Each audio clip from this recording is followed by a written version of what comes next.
안녕하세요. 류창원 세무사입니다. 예, 반갑습니다. 이번 시간에는요, 부모 자식 간 저가 매매와 관련해서 이제 저랑 같이 살펴볼 건데요.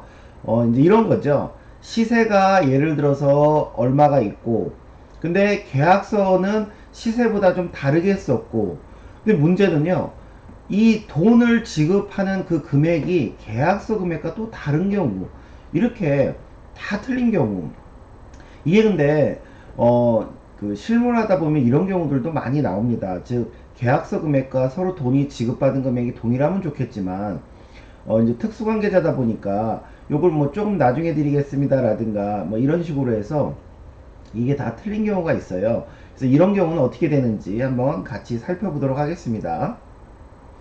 일단은 이제 그 이렇게 돼 있단 말이죠. 아파트 현 시세는 예를 들어서 10억이고 매매 계약서는 6억으로 썼고 돈은 또 4.5억, 4억 5천만 주고받았어요. 이런 경우 이제 실무에서 그 보통 저희들이 이제 상식적으로 이런 거 있잖아요. 자녀는 부모의 집을 70% 정도만 주고 가져올 수 있다. 자녀 입장에서는 이제 그런 내용들을 상식적으로 알고 계신데 그러면 어느 거 기준이냐 이거죠. 즉 계약서 기준으로 70%를 돈을 주면 되는 거냐 아니면 시세 기준으로 70%를 주는 거냐 뭐 이런 그 경우들이 있을 것인데 제가 한번 세 가지 경우로 그 구분해 봤습니다. 첫 번째는 시세 기준으로 10억이죠. 시세가 기준으로 70%를 계약서를 써야 된다 이거죠. 매매 계약서를 70% 기준으로 적어도 쓰고 그 돈이 오가야 된다. 이런 케이스 일이 있을 수 있고 아니다. 시세가 10억이지만 돈만 70% 오가면 된다. 대금이 중요하다. 이럴 수 있고요. 아니다. 그것도 아니다. 계약서를 쓰고 그거에 70%만 돈이 오가면 된다. 이제 이렇게 세 가지가 있을 수 있는데요. 어떤 게 맞을까요? 정답은 1번입니다. 케이스 1번. 일단은 시세가 있으면요. 매매 계약서를 시세의 70%까지는 자녀가 받을 수 있지만 그 말은 사실은 돈도 주고받으란 얘기죠. 즉 매매 계약서와 대금이 사실은 동일해야 되겠죠. 근데 이거는 이제 특수관계 간의 어떤 그 관계 때문에 이렇게 대금이 다 오가지 않은 케이스겠죠.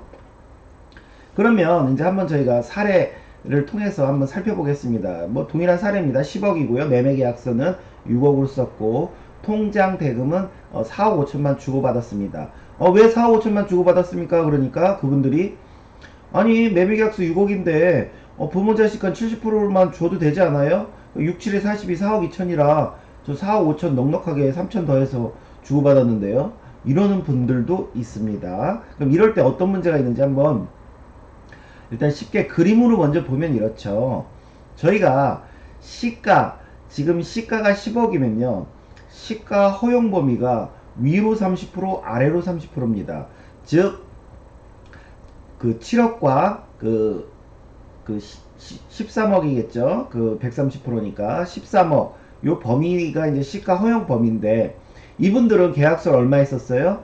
시가보다 더 낮게 썼단 말이죠. 시가의 70%보다 즉 6억에 썼단 말이죠. 즉 이 7억까지는 우리가 봐주겠지만 요 7억 밑에 요거는 니네 저가 매매다. 그래서 1억은 증여다 이거죠. 증여. 그럼 이제 이것까지는 저가 매매에 따른 증여를 알겠는데 그러면 이제 돈이 4억 5천만 오간 건 어떻게 됩니까? 이거는요. 사실은 이제 그 자녀 입장에서는 부모에게 그 줘야 할 돈이 6억인데 4억 5천만 줬다고 그러면요. 이거는 채무 면제로 볼 수가 있습니다. 즉 부모가 이제 뭐 나중에 또 설명드리겠지만 이거를 안 받겠다라고 하면 이 1억 5천은요. 역시나 채무 면제에 따른 증여로 봅니다. 즉 6억 계약서 쓰고 니네 왜 4억 5천만 주고받았냐 1억 5천은 증여다라고 해서 토탈 증여 금액은 2억 5천으로 보게 되는 겁니다. 그럼 이거를 조금 이제 그 계산식으로 한번 보면요. 근데 여기서 조심할 건 이거죠. 아버지 입장도 잘 알으셔야 됩니다. 아버지는요 반드시 시가보다 그 95%까지는 봐줍니다. 아버지 입장에서는. 아들은 그 10억 원 이하는 시가의 70%까지는 봐주고, 아버지 입장에서는 이럴 수 있죠. 아니, 내 아들한테 좀 싸게 줄 수 있는 거 아닙니까? 그렇지만 95%까지만 싸게 주라 이겁니다. 만약에 더 싸게 주면, 야, 너 결국은 양도세 적게 내려고 싸게 주는 거 아니냐. 그래서 양도세를요 95%보다 만약에 작게 썼다라고 하면 양도세를 그 시가대로 과세를 합니다. 즉 계약서는 6억으로 썼지만 양도세 계산은 10억으로 해서 그 양도세를 계산을 해야 됩니다. 즉 그래서 저가 매매가 좀 유익할 때는 아버님이 비과세인 경우가 가장 좋겠죠. 뭐 10억으로 보든 뭘로 보든, 물론 10억으로 보면 고가주택으로 세금을 조금은 내겠지만, 그래서 아버지가 비과세인 경우가 저가 매매가 가장 좋고요. 그러면 이제 저가 매매와 채무 면제에 따른 아들의 입장도 한번 보겠습니다. 아들은 저가 매매, 아까 그 산식의 요 앞에 이 그림이 요 산식이나 마찬가지입니다. 즉, 시가에서 요 30%뺀 금액과 6억, 그 계약서상의 금액을 차감한 요 1억을 증여로 보겠다라는 거고, 6억에서 실제 돈 주고받은 금액이 4억 5천이니까 1억 5천은 증여로 보겠다. 요 그림으로 이제 이해하시는 게 좀 더 수월하겠죠. 근데 이제 이렇게 판단하는 경우도 있단 말이죠.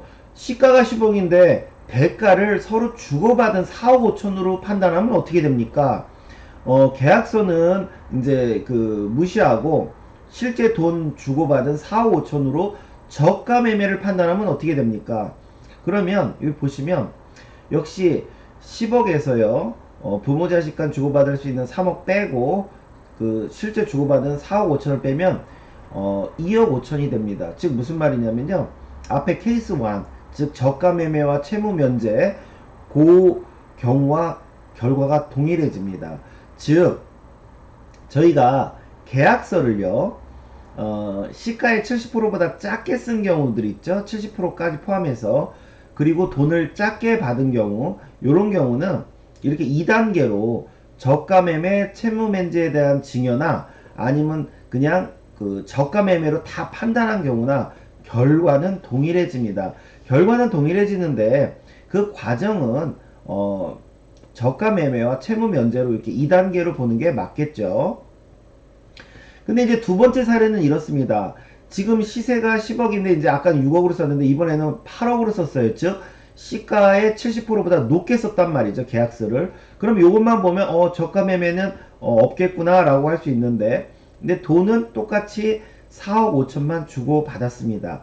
이럴 경우 제가 여기 이제 초 3억 5천을 지급했느냐 여부가 중요하다고 했는데 좀 이따 설명드리고, 이럴 경우는 어떻게 되냐, 또 그림으로 보면 이렇죠. 시가 허용 범위는 7억까지인데 뭐 제가 여기 이제 8억을 요 밑으로 썼지만 사실은 8억은 요 안에 들어가기 때문에 저가 매매는 없죠. 저가 매매는 왜냐면 7억 위에 계약서를 썼으니까. 그렇지만 계약서 8억인데 니네가 돈은 4억 5천만 주고받았으니 3억 5천은 채무 면제에 따른 증여로 보겠다. 그래서 증여가액은 3억 5천이 됩니다. 요 기억하시고요. 그래서 이제 이것도 다시 이제 산식으로 계산하면 이거죠. 아버지 입장에서는 역시나 마찬가지로 이 8억조차도 95%보다 작지요.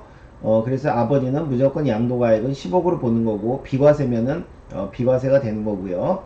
근데 아들 입장에서는 요 산식에 의해서 시가보다 30% 작은 금액은 주고받을 수 있는데 8억까지 계약서를 썼으니 뭐죠? 이거는 없고요. 그 저가 매매에 따른 증여는 없고요. 채무 면제에 따른 증여는 3.5억이고.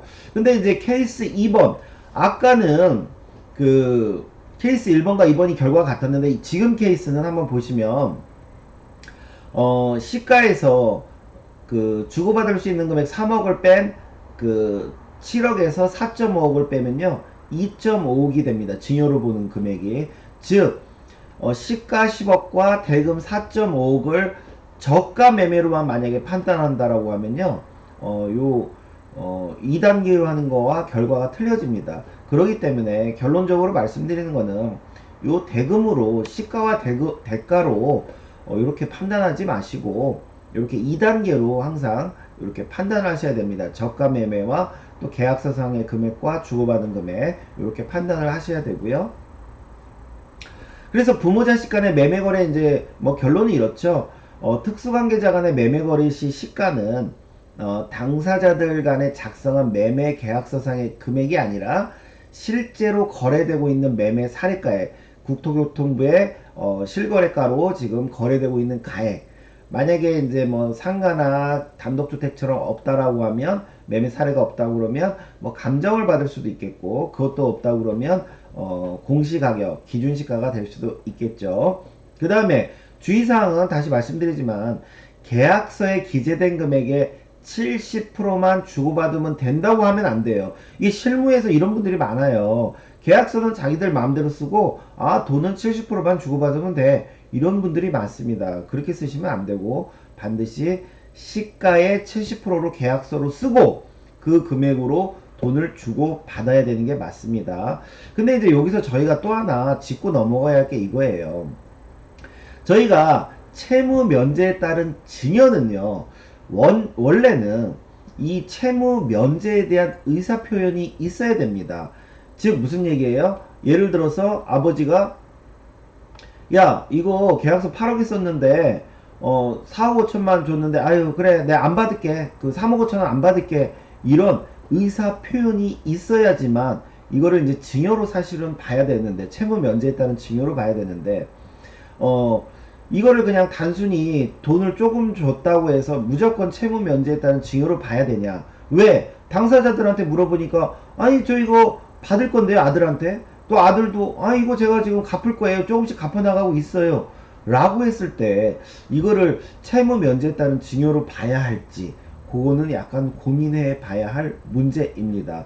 그래서 요 앞으로 요 그 지급했느냐, 이제 요게 좀 중요하다라고 제가 이제 이렇게 쓴 거고요. 그래서 이제 다시 결론적으로 말씀을 드리면, 보통 이제 저희가 저가 매매라고 할 때는 일단 시가는 현 시세를 말하는 거고요. 그 다음에 70%까지 자식 입장에서 주고받을 수, 받을 수 있다라는 얘기는 시가의 70%로 매매계약서 쓰고 그 금액만큼 돈 주고 받으라는 얘기겠죠. 예, 그래서 요거에 대해서 실무에서 오해들이 많아서 한번 정리해 봤습니다. 오늘 수업은 여기까지 하겠습니다. 감사합니다.